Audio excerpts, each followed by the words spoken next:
I found out my father had rewritten the will a month before he died.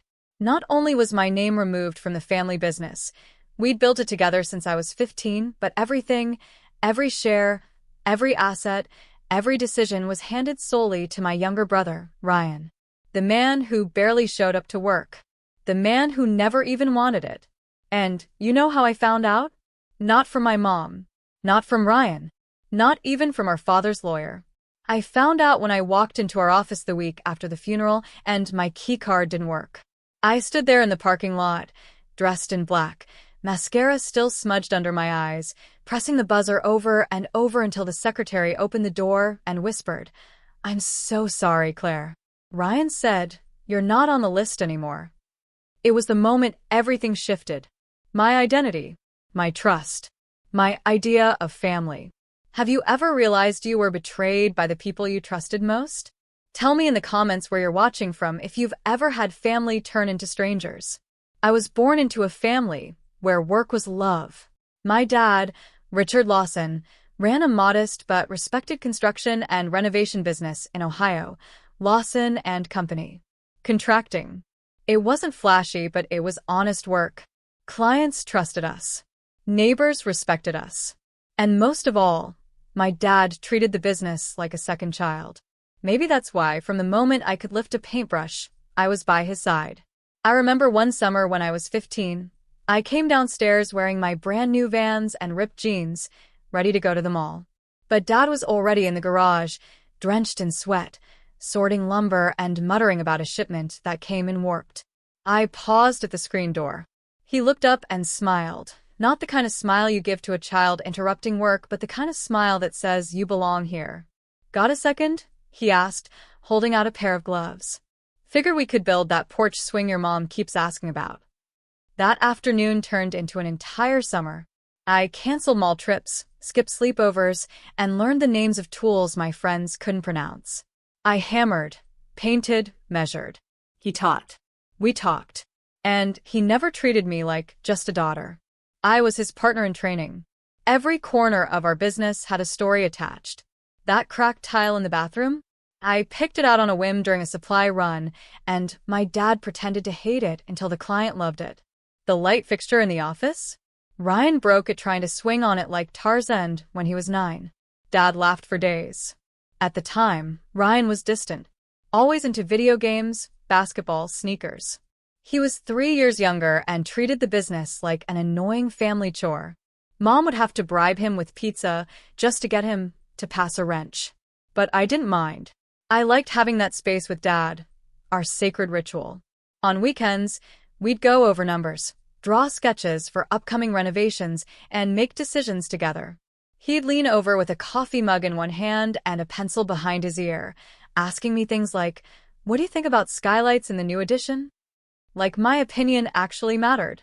He even told his friends, "Claire's got the brain for this. She'll run the show one day." And he meant it. At least, that's what I believed. Mom was a gentle presence in all of this. Soft-spoken, loyal, and ever worried. Her name was Linda, and she'd make lemon bars on weekends and say things like, "Richard, don't keep her up late with those invoices, she's still a kid." But she knew. She knew I was more at home with blueprints than Barbie dolls. And for the most part, she supported it. It wasn't until college that things started to shift. I'd gotten into Michigan State for a degree in architecture. Dad was proud.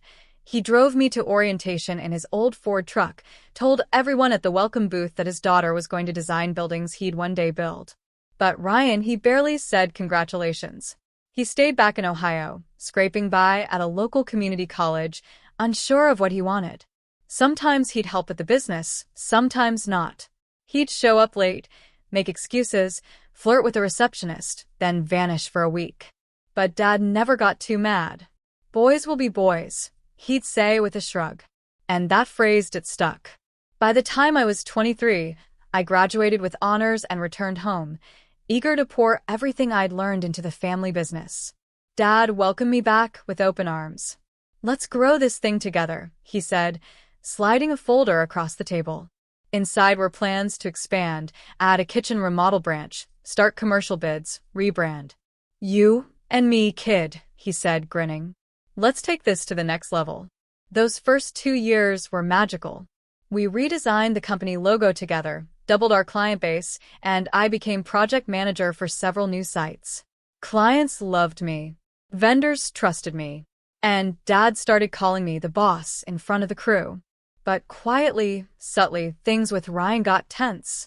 He started showing up more, demanding input, questioning my calls on site. At first, I brushed it off, figured he just wanted in. I even helped train him, introduced him to contacts, looped him into meetings.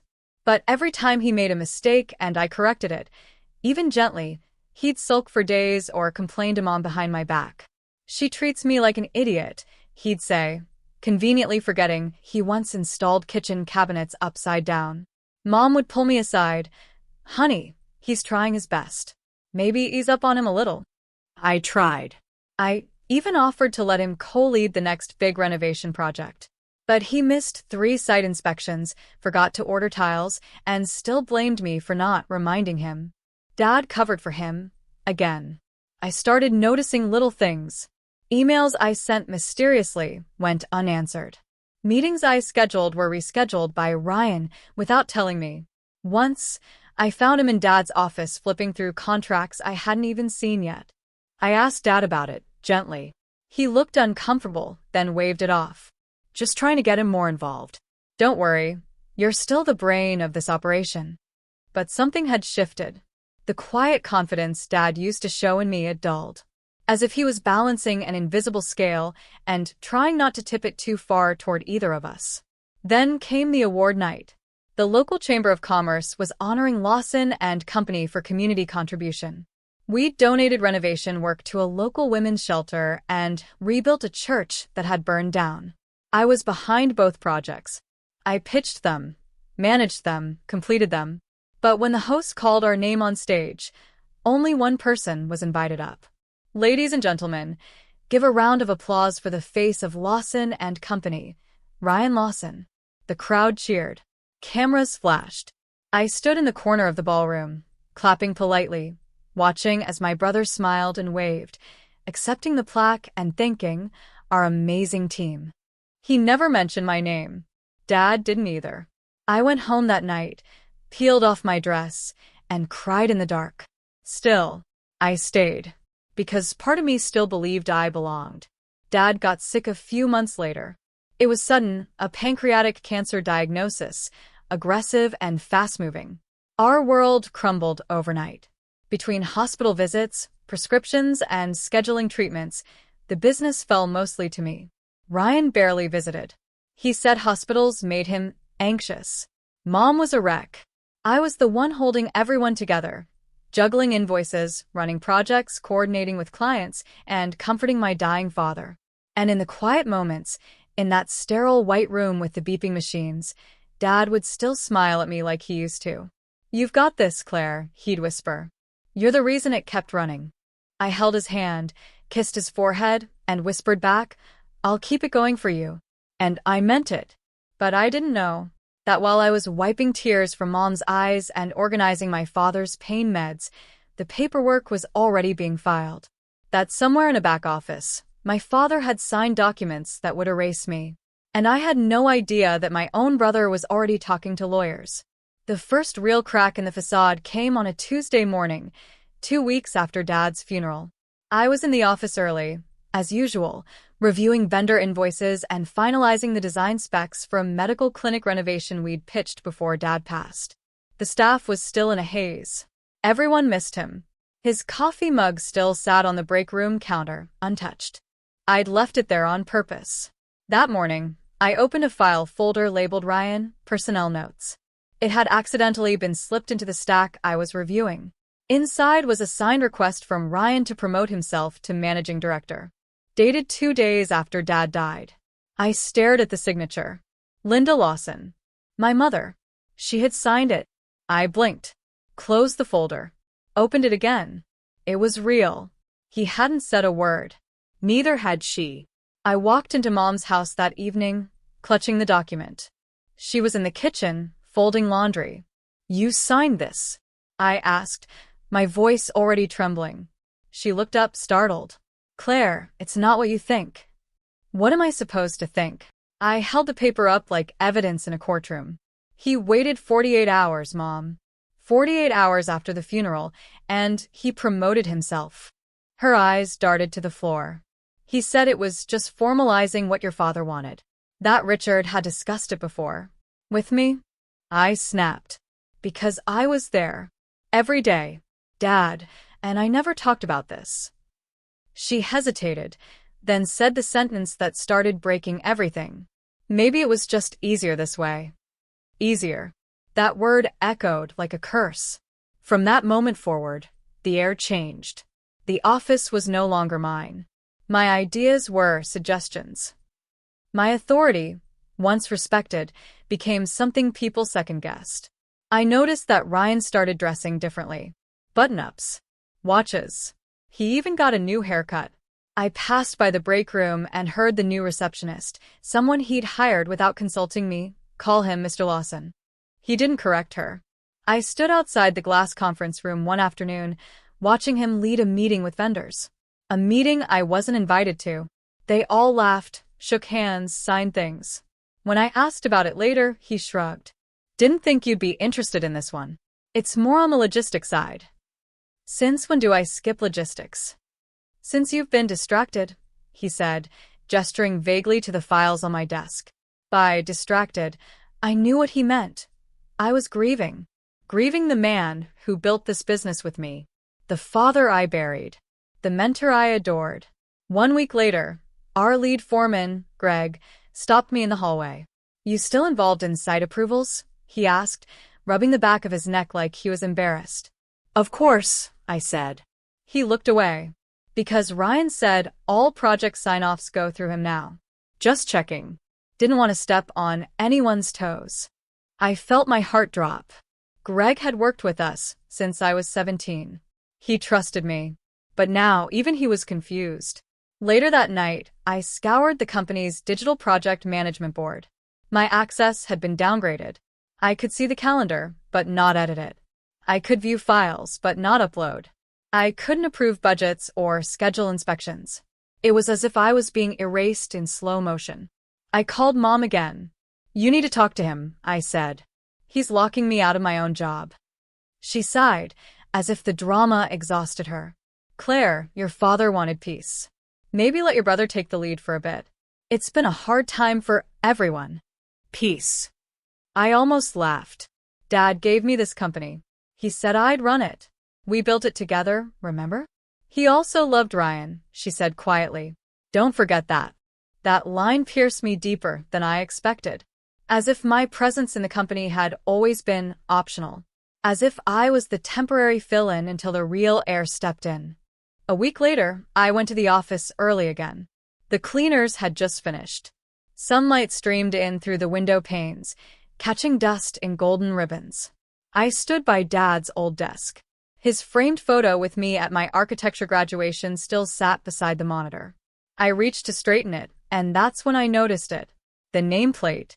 It had been changed. Where it used to say, Richard Lawson, founder. It now read, Ryan Lawson, president. I picked it up with shaking hands. No plaque for me.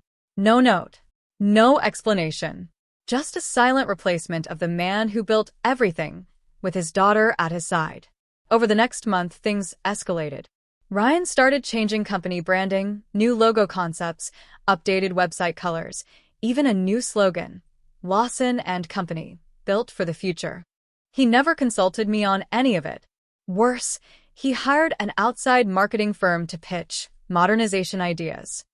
I sat in one of those meetings, silently enduring a presentation where a 24-year-old intern suggested removing the family values narrative from our branding.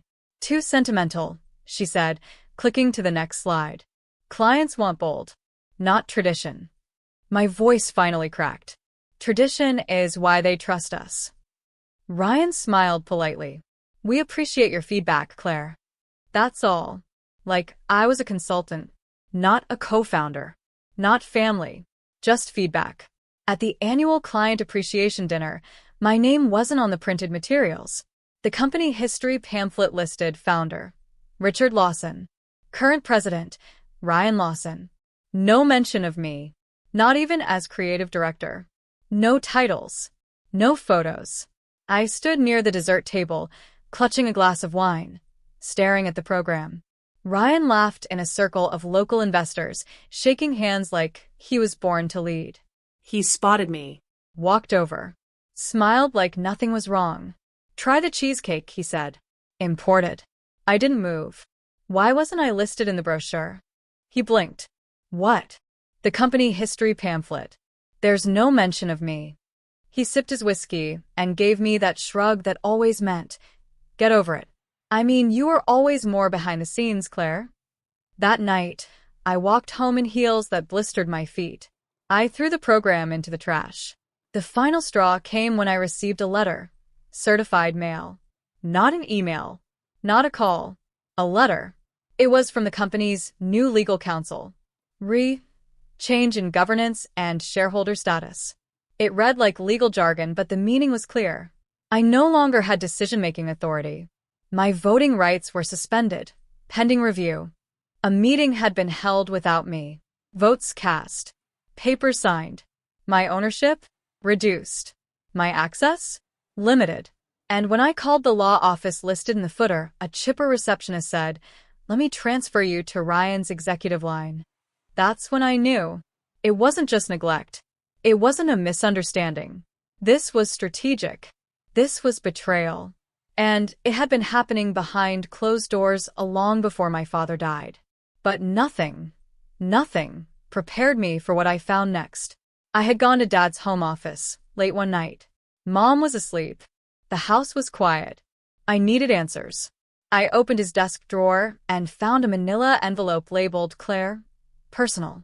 Inside was a single-page letter, handwritten. My father's writing. The date? 3 days before his death. The letter felt like it was burning through my hands. My father's handwriting was unmistakable, blocky capital letters, sharp strokes like his carpenter's pencil. He'd written it on one of the company's old estimate forms, the backside blank and soft from wear. At the top, in bold letters, it said, "For Claire." I sat on the floor of his study, legs folded like a child, heart pounding so loud it drowned out the crickets outside. Claire, if you're reading this, I didn't make it through. I hate that this is the way you're finding out what I couldn't say aloud. I know you feel something's off, and you're right. I've been cornered. The business has debts, more than I ever told you. The last 5 years, I took risks trying to grow us. Some worked, some didn't. We were near bankruptcy before you came back from college. You saved us, Claire. You brought order. Stability. Clients trust you. I trust you. But Ryan, he made threats. Brought in lawyers. Said he'd sue me for favoritism if I didn't treat him equally. He found things, personal things I wish he hadn't, and used them against me. I thought if I gave him more on paper, he'd back off. I never thought you'd be erased. I was going to fix it. Rewrite everything. I ran out of time. Please forgive me. I love you more than words. Dad. My breath caught in my throat. The room started to spin. Threats? Personal things? Lawyers? I clutched the letter, trying to reread the parts that felt impossible. He said I saved the business. He said he trusted me. And still, he gave it away. He let my brother take it. I screamed into my hands. Not from anger. From grief so deep it felt like drowning. I had spent years believing in loyalty, in blood, in legacy. But all it took to erase me was a signature. The next morning, I marched into the office with that letter in my purse like a loaded weapon. Ryan was already there, standing in front of a dry erase board with 2 interns. He was smiling, talking about expanding to other counties. I waited until they left. Then I closed the door behind me and held up the letter. "Explain this," I said. He glanced at it, then back at me. "What's that?" "Don't play stupid," I hissed. "You blackmailed our father." His smile didn't vanish, it just hardened. "You shouldn't go throwing around words like that." He said you threatened to sue him. That you used something personal. What the hell did you do? Ryan crossed his arms. I reminded him that he had 2 kids. Not just you. You were always his golden girl. You think that didn't sting? So, you punished him? Punished me?